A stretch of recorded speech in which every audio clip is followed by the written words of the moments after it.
Okay, so I got a chance to watch your video on YouTube. How do you think that went? Did the lesson go as you were anticipating it going? I thought the lesson went well. And I thought, because I have students at different levels cognitively, I had different objectives for my different students. Okay. For some of them, it was to sit for the duration of the story, and for other students, it was to be able to answer some of the WH questions that I asked during the story. So Okay. I thought it went well. I didn't see. Do you have some nonverbal kids in that group? I have a couple of students that have very limited expressive language skills. Okay. Yeah. Mm-hmm. So, how did you incorporate answering WH questions with the nonverbal kids?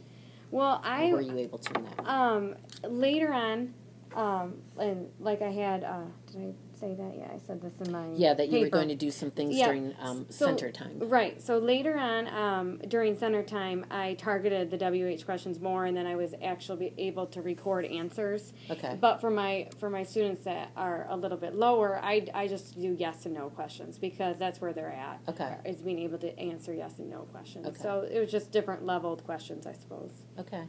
Yeah, jumping ahead, I was going to ask you about that center. So did your center activity, you said that you were going to assess them individually during centers and record their answers. Right. Or document.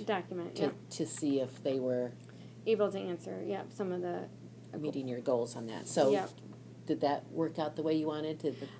Yeah, and the great thing about what I'm doing, and I'm working with another teacher, Deb, is we decided to have a major story for at least 3 weeks. So the Very Hungry Caterpillar is read as kind of a guided reading book for a 3-week period. So this was only after we had read it for the first week. Okay. So I will do this center again with my students to determine if after 2 more weeks, if they're able to answer those questions, even better. That'll be a nice little piece of evidence right there on their Right. learning. Exactly. Kind of a before and after Yes. look at that. Mm-hmm. Let's see.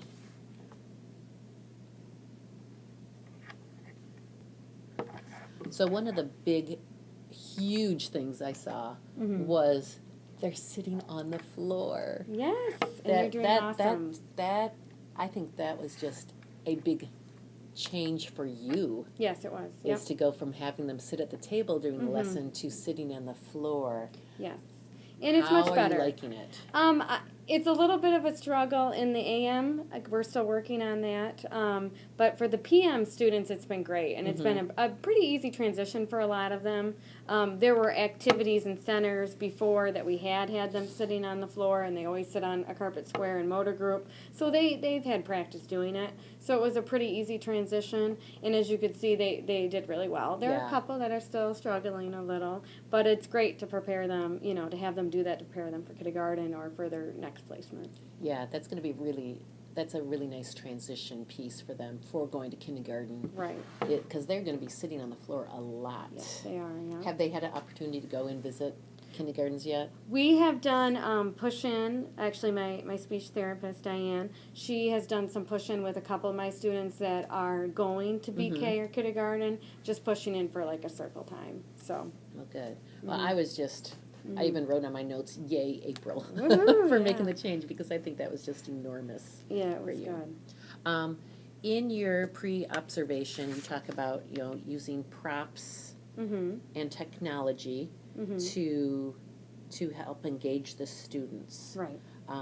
So how, at group time, because I didn't get to see center time, so at the group time, how did you use those?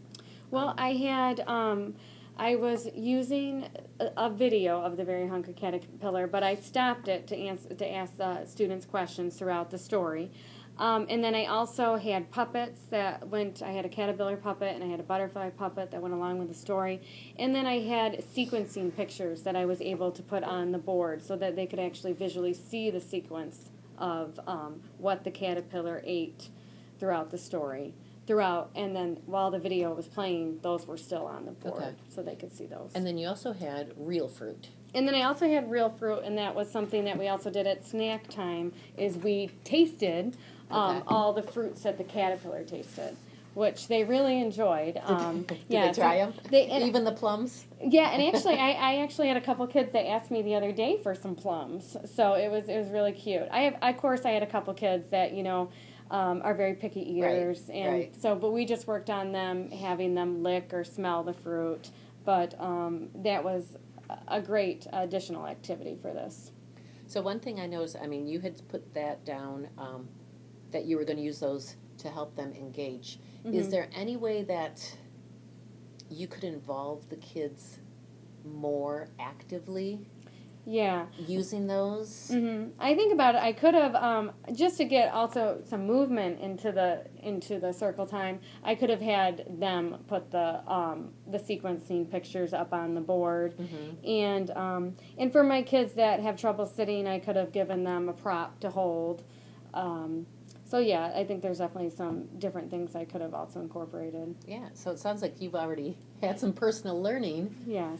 Did you watch the video after you I did, yep, okay. and those things occurred to me of what Those I could have things kinda done stood out to differently. you. Yeah. Mm-hmm. Yeah, because that was my thought too, is how to, because you did a nice job of asking the kids questions, and it was hard to tell in the video. It sounded like just a few of the kids were answering your questions. Right.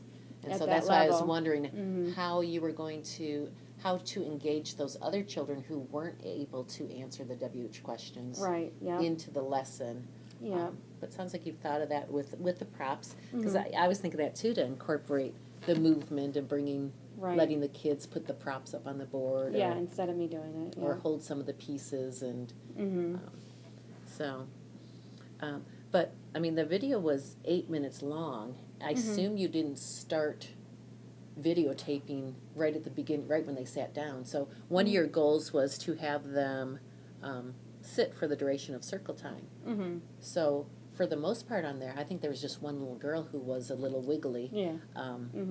But for the most part, I think you kind of hit that goal of, Yeah. the kids were sitting and they were enjoying the story. Yeah. And that's probably helped to keep them sitting. Right. Do you have any children that need help with that sitting, or need like other devices to help them sit, or the one student that struggles that's sitting on the carpet is that student Emma, and I tried to have her sit in a cube chair for the first couple weeks, and she was just fighting me on the cube chair. She really wanted to be like everyone else. Okay, that's good. And so I changed that up because she does have mini seizures throughout her day. Okay. And so my requirement is that she sits against the shelf, her back is against the shelf, which helps stabilize her, and that she's crisscross applesauce so that, she's more stable if she is to have a mini seizure. But it was just, it was better to have her crisscross because she really wanted to be like the other kids than to sit in the cube chair, even though it is hard for her to stay seated for that. But we've been giving her props during circle to help, keep her focused. I give her fidgets. And that whole sitting on the floor thing's kind of new. It's new, yes. New for you, so there's a learning curve for you as well as for the kids. Right, for the kids, yeah. On how to keep them engaged. So do you feel you met your goals for that lesson? For that particular lesson, I did because I knew that I was going to continue to expand on that lesson and expand on the WH questions and the yes and no questions, because this is a story that we're going to read for 3 weeks with these students. So, yeah. Yeah, that'll be interesting to see your data from the first week of reading the story to the third week and see how I've already how seen that a lot changes. of growth, and then be able to answer my questions about sequencing, and just answer the questions about, for some of the kids, what the names of the fruits are. I mean, in the beginning, some of them didn't know, that was a plum and stuff, or some of the foods like sausage, they couldn't say that word. Yeah. So it's definitely improved a great deal. Yeah, and those Read It Once Again books, that was something that was introduced to us at the START conference. Yeah. So there's really great evidence-based research on on that repetitive story and how it builds Mm-hmm. their comprehension and Right. their engagement. Yeah. So yeah, I really, there was really nice things with them sitting on the floor and being engaged, and it sounds like, because one of the things I was going to talk about how to get them more active in that learning, and it sounds like you've already thought of those things, as far as, you know, letting them manipulate some of the props and hold things. Right. So Those are good ideas. yeah. So, anything else moving forward that you need? I don't think so. I think that, you know, we're able to continue to collaborate on literacy and the best and different strategies we can use in the classroom. And I really appreciate that because I think you have a lot of great ideas. And that's something that I want to work on more is how can I incorporate more and more literacy, more chances for me to read stories to the kids. Yeah. And so, Yeah, because you, one thing you said you wanted me to watch was how to incorporate more of those WH questions into your lesson. right, yeah. I got a feeling you've probably already done this, but as far as, you know, incorporating more of those concepts of like colors and counting and Right, yeah. number concepts. Continue with those, yeah. And then also I like doing the centers afterwards that are related to the story that I read them. Right. And they get excited about that too, so. Well, yeah. like I said, I have a lot more of those books. I know it's If you exciting. want to come, I can email you my titles Okay, to see if there's ones that you think would work well with your classroom. that would be great. So. Yeah, I would love that. Thank you. Okay, sounds good. Thanks, April. Thank you.